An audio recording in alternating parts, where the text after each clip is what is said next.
Ititikom kanyang bibig sa taglay niyang kulit, tsak ika'y mapapaibig ang bibi mo at ang bibi ko. I love you! Love you, pare. Bibo!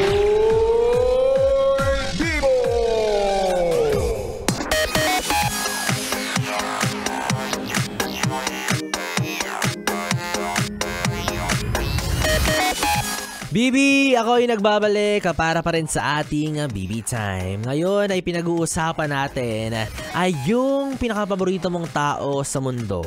Walang iba kundi yung ex mo. Diba? Ex mo na dati ay mahal na mahal mo. Kaso wala mukhang hindi talaga kayo yung tinadhana. Kaya yung relasyon ninyo noon na sobra mong inaalagaan at pinanghahawakan, ngayon ay napunta na lang lahat sa wala. Well, ganoon naman talaga, no? Magmamahal, masasaktan, mag-move on, at lalandi ulit paglaon. Ganun lang yung proseso nun, ano ba? Ang dali-dali lang, ang simple-simple lang ng buhay. Basta ang mahalaga naman dyan, dapat meron kang natutunan sa pinanggalingan mong relasyon para sa susunod na magmamahal ka. At least, di ba, alam mo na, yung mga dapat rin na i-adjust mo sa pag-handle mo ng isang relasyon, yung mga bagay na dapat mong i-adjust sa sarili mo, di ba? Oo naman, for sure. Meron ka rin na kailangang i-adjust sa sarili mo. Wag puro ex lang yung sisi, ha? May mga kailangan ka ring baguhin sa'yo. Well, hindi naman kita masisisi kung bakit noon anghel ang tingin mo sa ex mo, pero ngayon mistula na siyang demonyo. Pero depende pa rin kasi yan, 'di ba? Kung paano kayong dalawa ay naghiwalay, 'di ba? Sa paanong paraan niyo tinapos yung relasyon ninyo. Kung niloko ka, nagloko ka, yan for sure, di ba? Pag ganyan, may galit talagang nararamdaman yan. May bubog talaga. Pero yung ibang case naman, na parang one day, natanggap na lang nila bigla na, ay, oo nga no, parang hindi na tayo para sa isa't isa.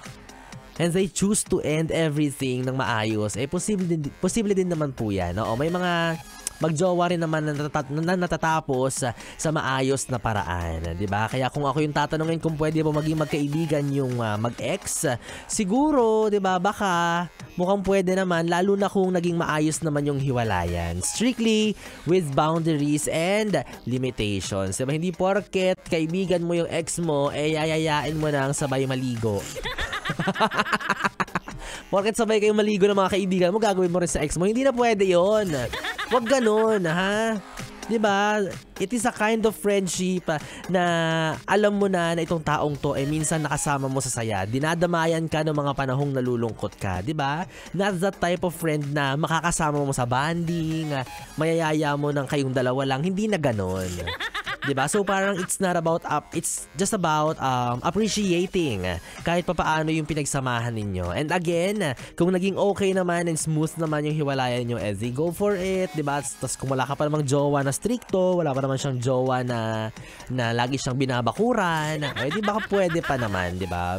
Pero if tragic talaga or masalimuot yung hiwalayan, traumatizing, yan, then I think you really have to back off at mag-step ka ng malala backward.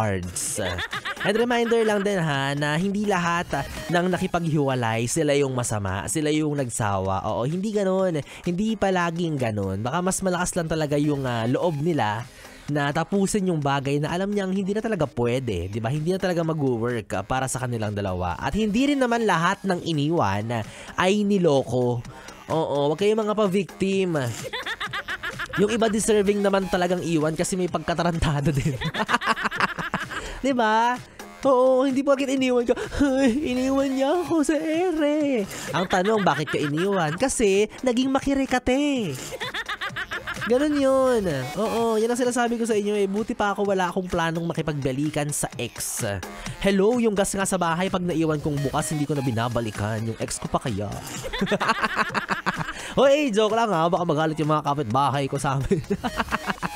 At hi rin pala sa'yo, ate, kuya, na sawang-sawa na sa ugali ng jowa pero hindi mo alam kung paano mo sasabihin sa kanya na ayaw mo na. Alam mo, meron akong tips sa'yo.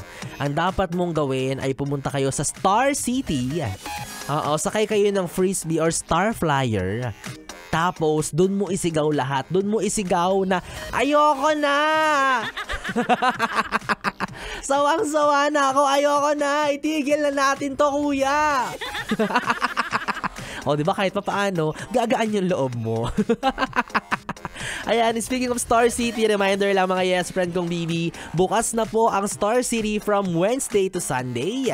Open po sila from 1 p.m. to 10 p.m. Anyways, 3 oras na Bibi time na naman ang ating pinagsamahan. Nakasama mo DJ B-Boy Bibo, ang DJ na single, ready to mingle, basta walang label. Magkasama at magkarinigan tayo muling bukas sa parehong oras at parehong istasyon. Dito pa rin at dito ka lang sa 101.1 Yes FM. Good night, Bibi. Mwah, mwah. Sleep well. 101.1 Yes FM.